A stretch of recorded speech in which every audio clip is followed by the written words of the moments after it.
Just 2 decades ago, Japan was the second largest economy in the world, and a decade before that, economists were busy making predictions about when it could even exceed the economic dominance of the USA. Of course, that never happened, and since the start of the 1990s, Japan's output has been mostly stagnant. It has since been massively surpassed by China and left behind by the USA. In retrospect, this isn't surprising. The country had a lot of underlying issues and really not that many global advantages. Simon Kuznets once said that there are 4 types of economies in the world: undeveloped economies, advanced economies, Argentina, and Japan. Argentina is an economy that has had every chance to be successful but still isn't. And Japan is an economy that has had every reason to fail but still hasn't. What's even more shocking is that after more than 3 decades of economic stagnation, Japan might be looking to make a bit of a recovery as a range of economic factors play out in its favor. This is a very exciting possibility that has the keen attention of a lot of economists. Because in many ways Japan is an economy ahead of its time, meaning that the stagnation experience in Japan in the 1990s might not be a problem unique to the country, but might instead be something that all economies can expect once they become sufficiently advanced. It's just that Japan was the first country in the world to reach that level. It's nice to think that the historic trend of limitless growth in a finite world will continue forever in our own economies, but Japan shows a number of concerning warnings why the growth we've all enjoyed over the past 2 centuries may be an exception rather than the expectation. And those factors are worth exploring in some detail. It's also worth exploring how Japan and potentially our own economies might manage this stagnation to develop economies that aren't reliant on economic growth. Despite its problems, Japan still gets praise for its living standards and handling of issues like housing affordability. So what is indicating that Japan could finally be in for an economic recovery? Does this mean that limitless growth could be possible in our own economies? And finally, what would happen to the country if it stagnated forever? Intro ad. After they passed a vague and heavy-handed state secrecy law in 2013, Japan's media outlets have not really been able to criticize the government for fear of being censored. It's very hard to talk about Japanese economics without an honest look at them. Information coming out of the island nation.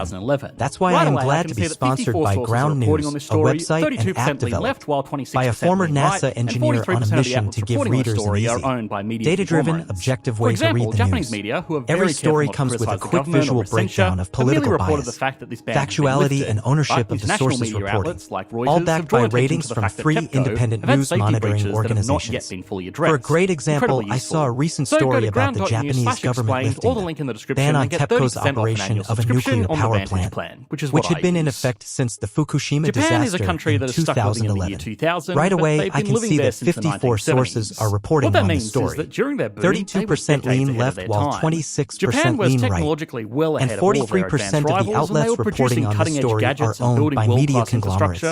For example, Japanese media, who are very careful not to criticize the government or risk censure, have merely reported the fact that this ban has been lifted. But international media outlets like Reuters have drawn attention to the fact that TEPCO have had safety breaches that have not yet been fully addressed. Incredibly useful. So go to ground.news/explained or the link in the description and get 30% off an annual subscription on the Vantage plan, which is what I use. Japan is a country that has stuck living in the year 2000, but they have been living there since the 1970s. What that means is that during their boom, they were decades ahead of their time. Japan was technologically well ahead of all of them.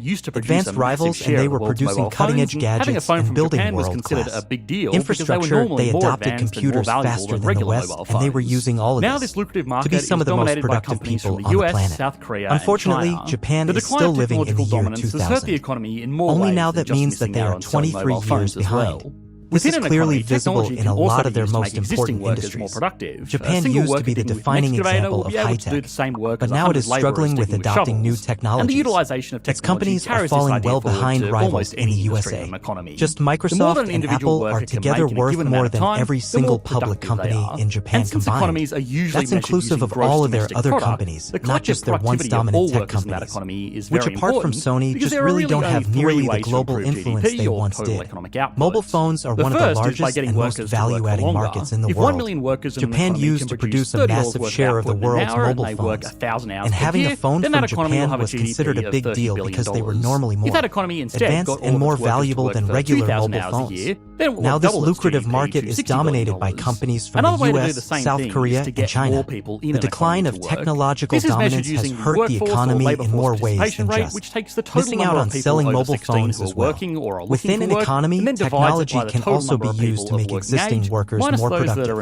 A single worker digging with an excavator will be able to do that. Same work as 100 laborers digging with shovels. And the utilization of technology carries this idea forward to almost any industry in an economy. The more that an individual worker can make in a given amount of time, the more productive they are. And since economies are usually measured using gross domestic product, the collective productivity of all workers in that economy is very important. Because there are really only three ways to improve GDP or total economic output. The first is by getting workers to work for longer. If 1 million workers in an economy can produce $30 worth of output in an hour, and they work 1,000 hours per year, then that economy will have a GDP of $30 billion.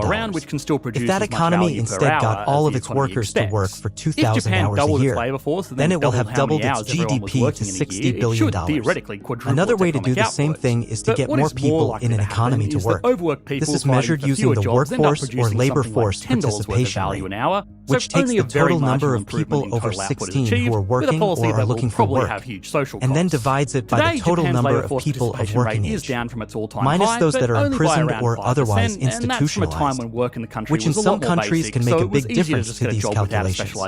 Labor force participation rate in a country like the USA and Japan is only around 63%, which means almost 40% of people of working age don't work.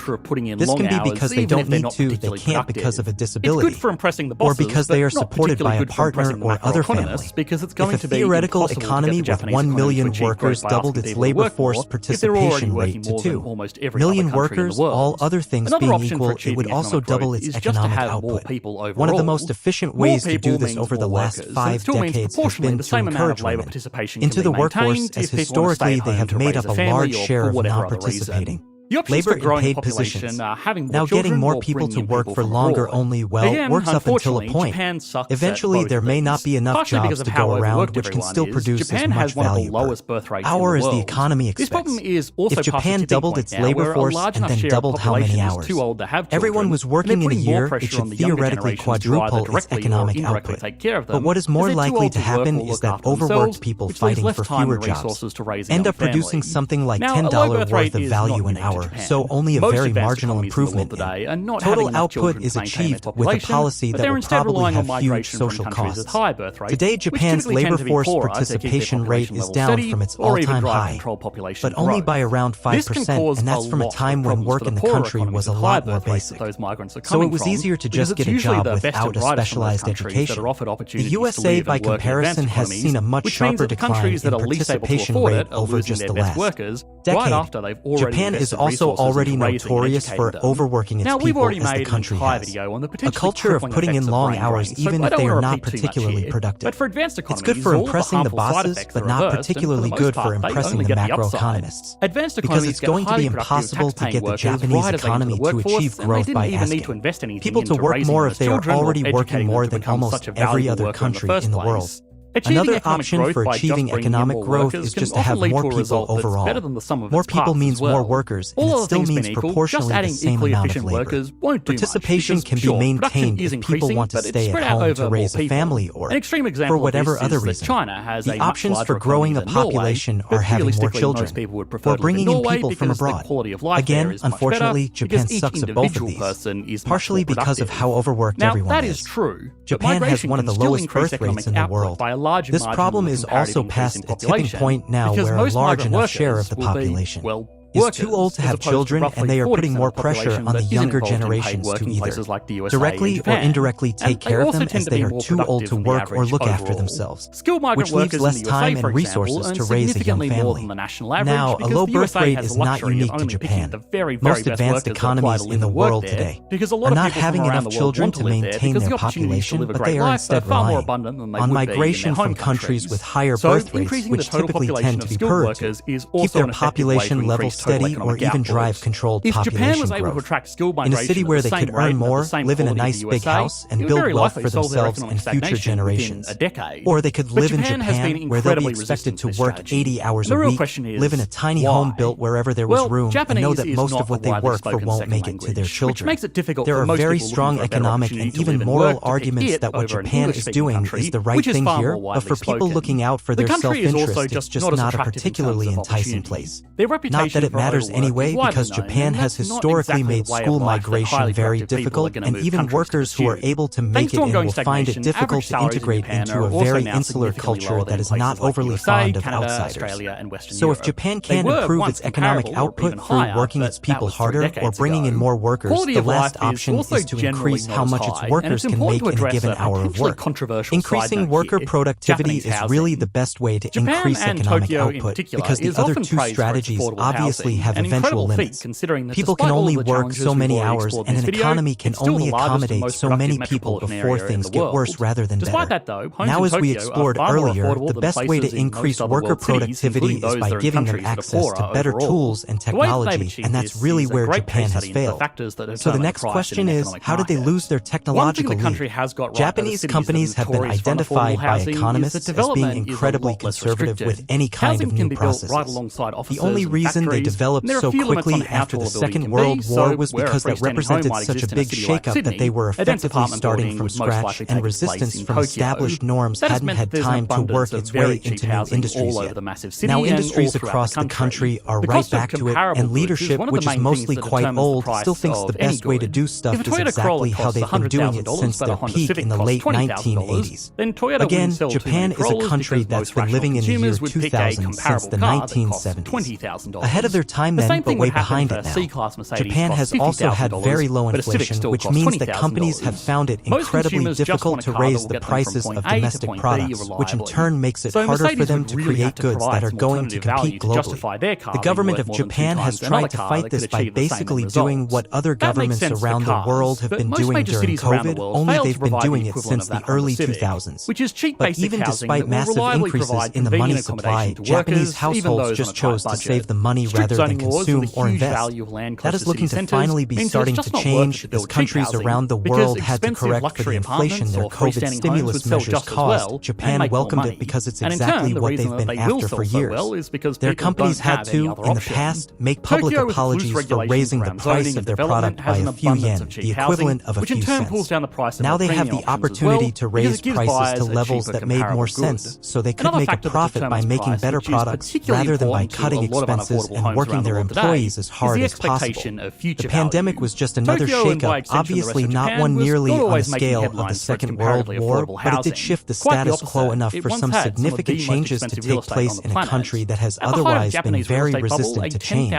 Beyond all of that, even if it didn't create these circumstances directly, the Japanese economy will be the beneficiary of new technologies and shifts in global geopolitics. The elephant in the room is that China is now doing a lot of the manufacturing that Japan used to do, but with the rise of friendshoring and onshoring and the relative slide of Japanese wages and currency value, it's once again looking like a very competitive alternative, especially when considering the reputation that Japan now has for producing goods of high quality. The Nobel laureate economist Paul Krugman, potentially the most influential economist alive today, said that in the short term, productivity isn't everything, but in the long term, it's almost everything. That was just a really cryptic way of saying that economists often spend too much time looking at output figures either on a national or individual level over the course of months or years, and those kinds of metrics won't have much of an impact on people's actual everyday lives. But over decades, the country needs to be aware of how productive its people are, because it determines everything from the quality of life they enjoy to their global competitiveness. Japan has maintained strong living conditions despite its stagnation, and it's even doing certain things in its economy arguably even better than the West. But if its productivity society stalls endlessly, the world is going to grow up around it, and not only will it struggle to remain competitive, its own people could start to look for better opportunities abroad. Nobody can predict the future, least of all economists, but hopefully the projections are right and the economy of Japan can start maintaining long-term growth again for the good of its people and the global economy as a whole. In this video, we talked about the stagnation of Japan's economy, but how did it get to be such an impressive economy after the devastation of World War II despite not having much in the way of natural resources? Our sister channel Epic Economics explored this in a recent video, which you should be able to click to on your screen now. Thanks for watching, mate. Bye.